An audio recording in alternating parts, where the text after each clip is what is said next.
How's it going? Now, you have to understand that I thought I was done with YouTube because it's my last year of school. Without YouTube, I was actually doing fine. I took a shower for the first time in 4 years, I went outside, I touched grass, and I even made a friend. But here I am, so goodbye friend, goodbye to shower schedule, and goodbye to going outside. I'm back to sitting in front of my PC, drinking Monster, and pissing all over my chair. True gamers will understand the grind. Anyways, you might be familiar with a video that I uploaded at the start of last year, why the Diamond and Pearl remakes won't be good. A lot has happened since I uploaded that video, including the game's release. I felt kind of obligated to make a follow-up on that video. Many people wanted to hear my thoughts on the remakes, such as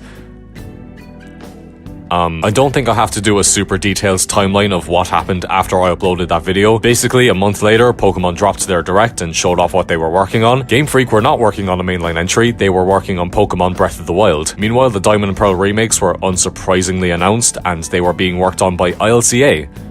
You know, the people who worked on Pokemon Home and...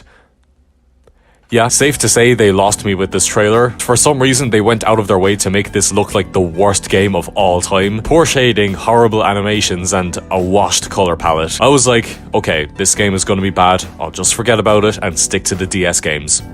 But here I am, because I'm a fucking degenerate. So as you can see from the title, was I wrong about the remakes? I don't think so. Like, it was fairly mediocre, but out of the 3 entries on the Switch, I think Brilliant Diamond and Shining Pearl are the best, but that's not saying much. It's like comparing 3 expired cartons of milk, but this one's only been out of date for a week. There's definitely problems, but overall, the best Pokemon game since Omega Ruby and Alpha Sapphire. Oh Jesus, this franchise is a shithole. But anyways, let's dive in and begin with what I liked about BDSM.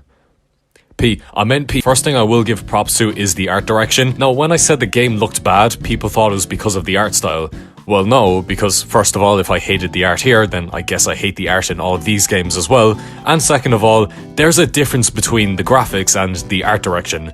I'll get to the graphics later. The chibi art style here is a nice callback to the DS and Game Boy games. It helps the game to stand out compared to the lazy generic JRPG art styles of Sun and Moon or Sword and Shield. And with this art style, it somewhat stays faithful to the original games on the DS. It's a nice touch. This and the Let's Go games are probably going to age a lot better than the other 3D games because of the art direction. There's a lot of quality of life changes here as well. Much faster gameplay, which...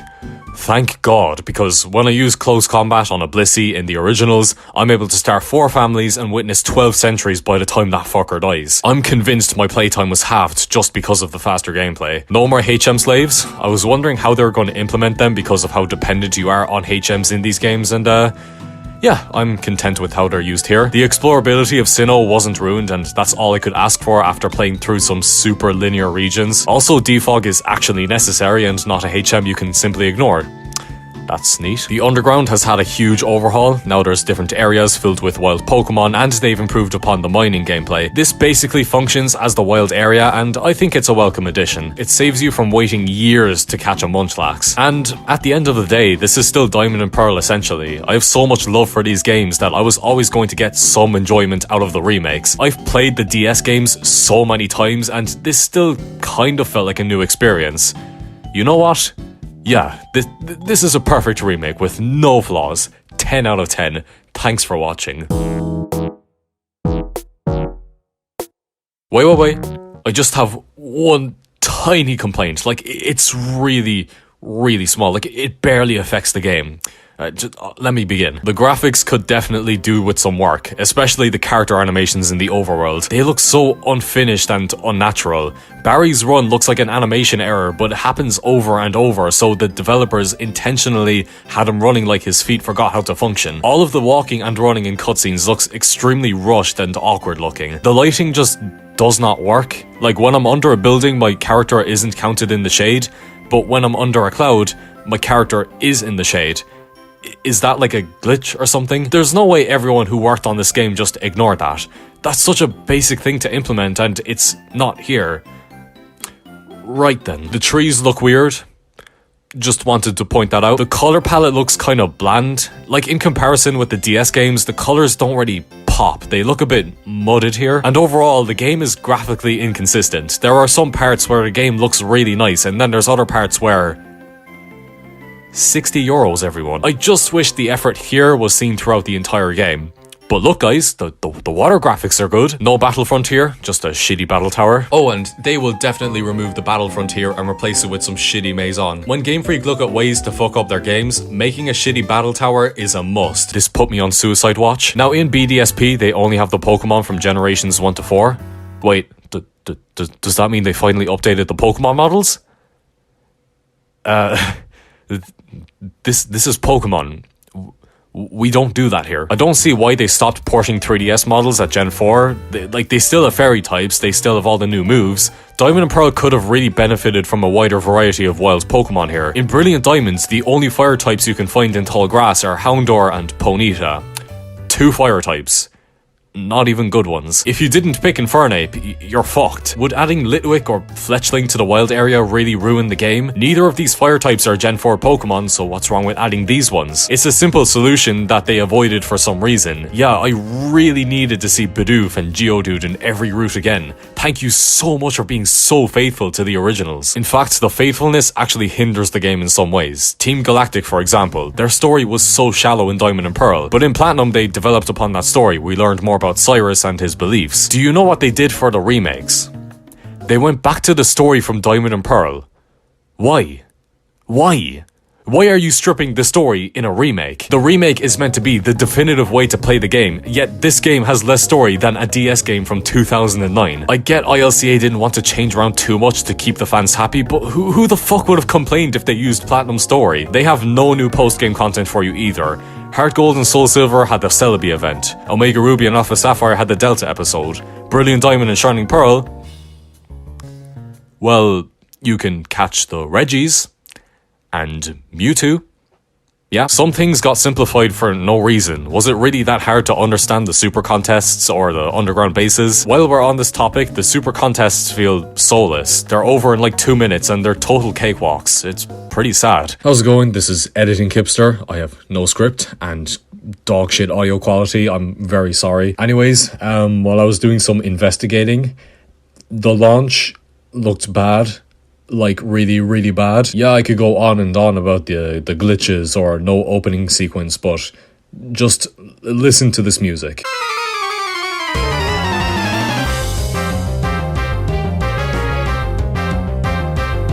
That's what you heard at launch. I don't even have to elaborate. Like, what the fuck? But the biggest and most obvious problem with this game is the difficulty. Our good friend, the EXP share, is back and you can't turn it off. The difficulty is tanked here and way harder than it is in the other games. You see, with games like Sun and Moon or Sword and Shield, the trainers and the Pokemon's levels are adjusted with the EXP share in mind. Doesn't lead to a perfectly balanced game, but at least you can tell they were trying to keep your team on par with the opposing team. But Diamond and Pearl were not designed with the EXP share in mind. This leads to your team being so overleveled. I had never been so overleveled in a Pokemon game until now. I was deliberately avoiding trainers in an attempt to keep my team lowly leveled. There were battles like against Barry and Hearthome or Crasher Wake where I was thinking, what the fuck? Gym leaders and other battles that used to make me feel tense are now so easy that you could beat them with your eyes closed. It's like beating up a baby. Like wow, good job, that was so hard, wasn't it? Actually, beating up babies is more fun than this. I was doing a Nuzlocke run as well, and it barely changed anything. However, there was one battle that actually was hard, and it was only because of one Pokemon.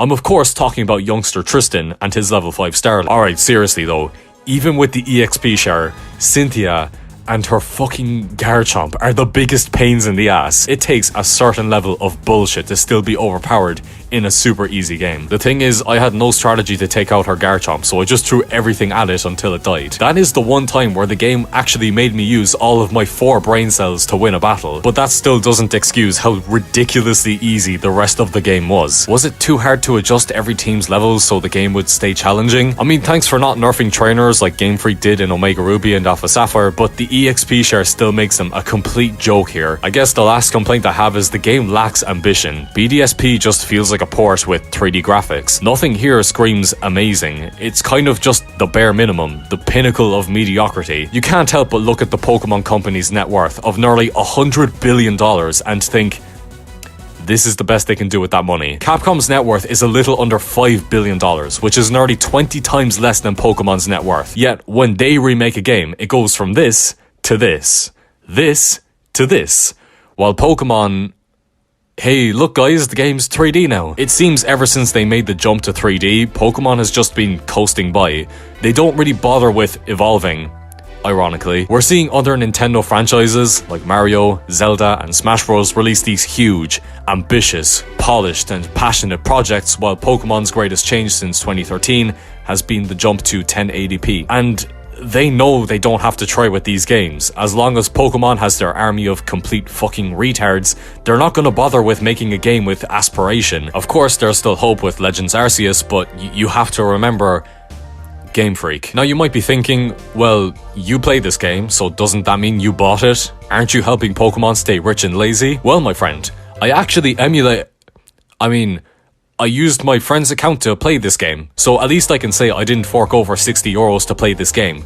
Can we talk about that actually? 60 euros? What here makes the game worth that price? You're telling me this should have the same worth as these games? Fucking ridiculous. Even a 30 euro price tag would be fairly demanding. So, Brilliant Diamond and Shining Pearl. Mediocre, just like I thought they would be. I feel like these remakes are gonna look and play exactly like the originals, but in 3D and HD.